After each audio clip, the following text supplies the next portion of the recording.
O Horizonte Debate está de volta e hoje nós estamos falando sobre o papel do Supremo Tribunal Federal. Mas com um trabalho de apuração bacana da nossa produção, desse apresentador que vos fala, de estar atualizado nas notícias, o papel do Supremo e as recentes notícias que têm a ver com a corte maior desse país. Dê sua opinião. Fale sobre o que você tem percebido nos jornais com relação ao Supremo através do nosso WhatsApp, que é o 996428473, esse número que está aí na sua tela. Você escreve de onde você está falando e qual que é a sua dúvida. Professor Hugo, quando então a TV Justiça coloca os debates, e aí para o professor de português, né, para o professor de letras, como o professor Leonardo estava dizendo, né, assim, escrevem muito bem, falam muito bem. Com certeza, professor Leonardo, professor Henrique, bons assessores, eu acredito, né, que os ministros devem ter. Que honra não deve ser convidado para ser assessor de um ministro do Supremo Tribunal Federal. Textos muito bonitos. Mas que, naquele momento, não tem talvez muito debate, não tem talvez um convencendo o outro. Não seria mais simples publicar e divulgar aquilo ali sem TV, sem espetacularização, de 10 talvez por semana, quem sabe 20, e sabendo que a disputa entre dois vizinhos pode parar no Supremo, como transformar aquilo ali em algo mais eficaz? Ou não é para transformar em algo eficaz? Sem dúvida alguma, um dos mecanismos maiores do nosso Estado Democrático de Direito é buscar a eficácia, a eficiência de todas as nossas esferas públicas, seja no âmbito do Poder Legislativo, no âmbito do Executivo ou no âmbito do Judiciário. Então, quando nós falamos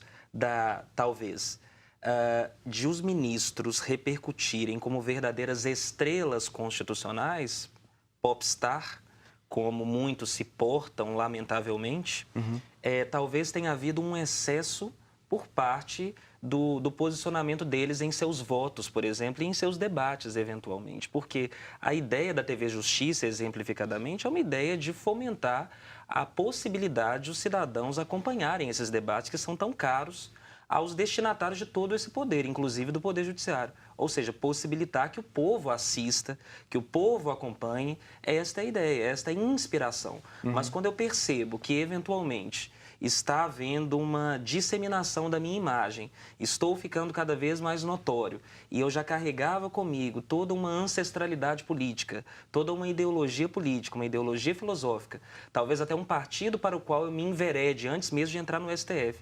Eu talvez tenha um ambiente suficientemente robusto para propagar a minha vaidade. E esse não é o grande propósito do Supremo Tribunal Federal. Quando, professor Leonardo, professor Henrique, o ministro Gilmar é acusado de ter os seus capangas no Mato Grosso, quando o ministro Luiz Fux, de forma muito clara, trabalha para que a filha dele seja nomeada membro de um dos tribunais, se não me engano, do Rio de Janeiro, do Supremo Tribunal de Justiça, é um pouco disso que o professor Hugo está dizendo? Bom, eu acredito que o critério de indicação dos ministros do Supremo, que no Brasil é extraído da Constituição Americana, exatamente o mesmo, o presidente escolhe a partir das suas preferências pessoais, ele tem acertos e tem erros. Os acertos, eu acredito que nós temos bons ministros na história do Supremo Tribunal Federal, dos seus mais de 100 anos, né, de trajetória, que podem ser atribuídos a bons critérios de escolha, juristas competentes, que tem uma visão larga do direito, que tem uma experiência também na magistratura, e outros que não são juízes, mas que têm uma experiência larga de lidar com conflitos, né?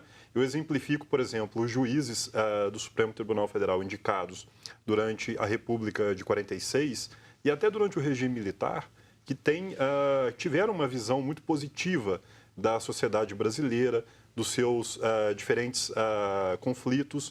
E, principalmente após a Constituição de 88, o Supremo Tribunal Federal adquiriu um papel extraordinariamente mais complexo. Porque antes da Constituição de 88, quem era o poder moderador no Brasil? Eram os militares no poder. Eles é que dirimiam os grandes conflitos. Isso aí desde o início da República até 1988.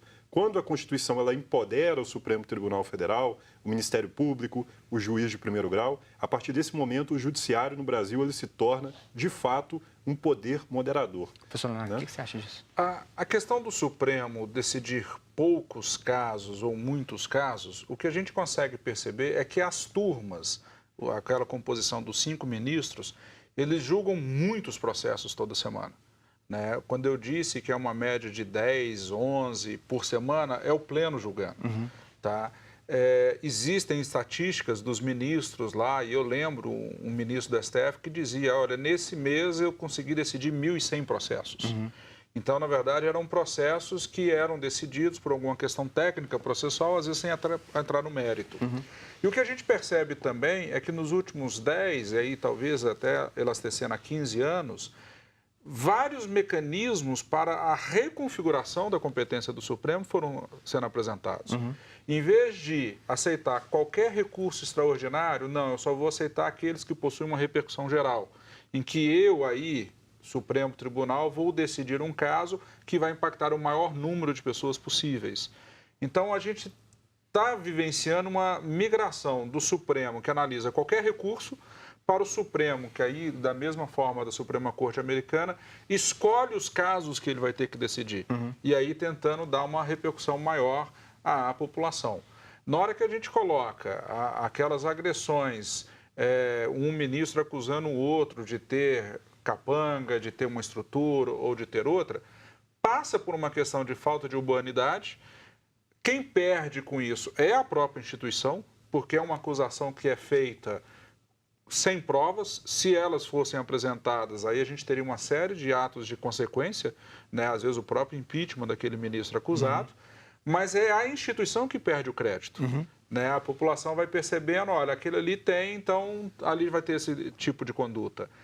Já a indicação da filha do ministro Fux é um problema que a gente também enfrenta, que é a composição também dos outros tribunais. Então, nós temos no Tribunal de Justiça a composição que entra-se pelo 5º Constitucional. Então, é uma indicação de um advogado que passa por um filtro da OAB, para depois passar por um filtro do Tribunal de Justiça e aí também pelo Executivo, né? Então, se a gente fosse brincar, seriam 3 campanhas para um advogado virar desembargador no Tribunal de Justiça, né? Não é tirando o mérito da filha dele, se ela tem ou não tem competência, mas é uma característica que tem ali que precisa ser preenchida aquela vaga. Peço até desculpa de às vezes estar olhando para o celular em delicadeza. Uma participação interessante, professor Hugo.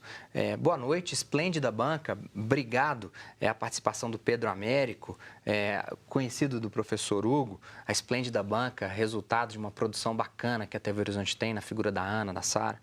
Saudações a meu professor e amigo Hugo Bretas.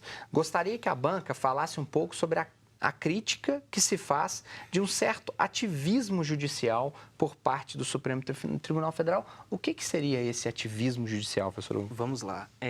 Em verdade, a nossa Constituição Federal, primeiramente, boa noite ao Pedro Américo, querido, né? Meu conhecido, verdadeiramente, foi meu aluno.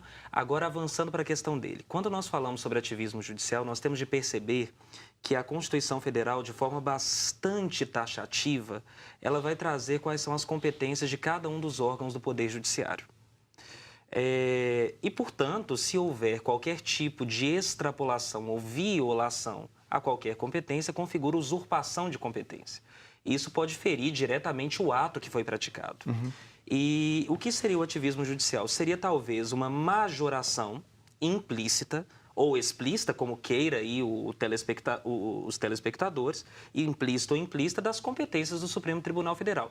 De certa forma, para que nós entendamos de forma fácil, seria um poder judiciário super-herói, que atuaria verdadeiramente em situações políticas, atuaria em situações, um exemplo muito típico do ativismo judicial em relação aos medicamentos, por exemplo, que ao invés de serem fornecidos de forma oficiosa pelo Poder Executivo, pelos órgãos efetivamente, não há o fornecimento, eis que se impetra o mandado de segurança e logo quem vai salvaguardar esse direito, através de um mandado de segurança, o próprio Poder Judiciário. Então esse ativismo judicial coloca o Poder Judiciário numa posição extremamente bem visitada, bem vista, como um verdadeiro super-herói. Um caso comum, por exemplo, a mãe que tem o filho usuário crônico de drogas, aí entra na justiça para internar o menino, essas coisas.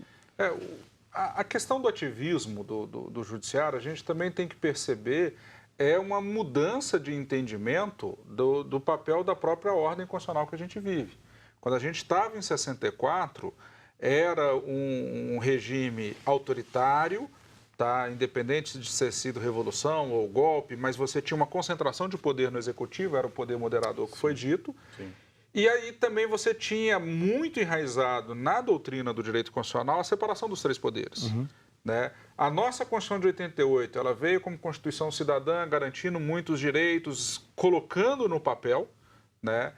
No início da década de 80 e 90, a nossa composição do Supremo ainda era oriunda daqueles ministros nomeados pelo regime militar.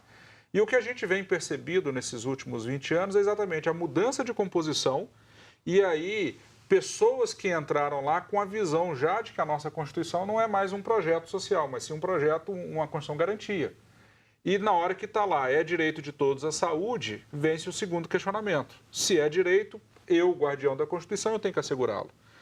Só lembrando que no meu mestrado eu trabalhei em saúde pública, no doutorado idem. Eu, como pesquisador da saúde pública, as liminares para fornecimento de medicamento me arrepiam. Por quê? Porque o orçamento público, trabalhado nos conselhos de saúde e fazer o planejamento de onde e como, qual gastar para prevenir qual doença, seria para mim o mais democrático.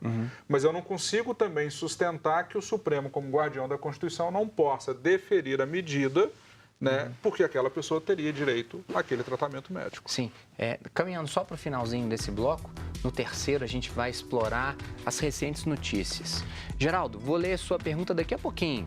Fica conosco, você, o Geraldo, participe também. Até daqui a pouco.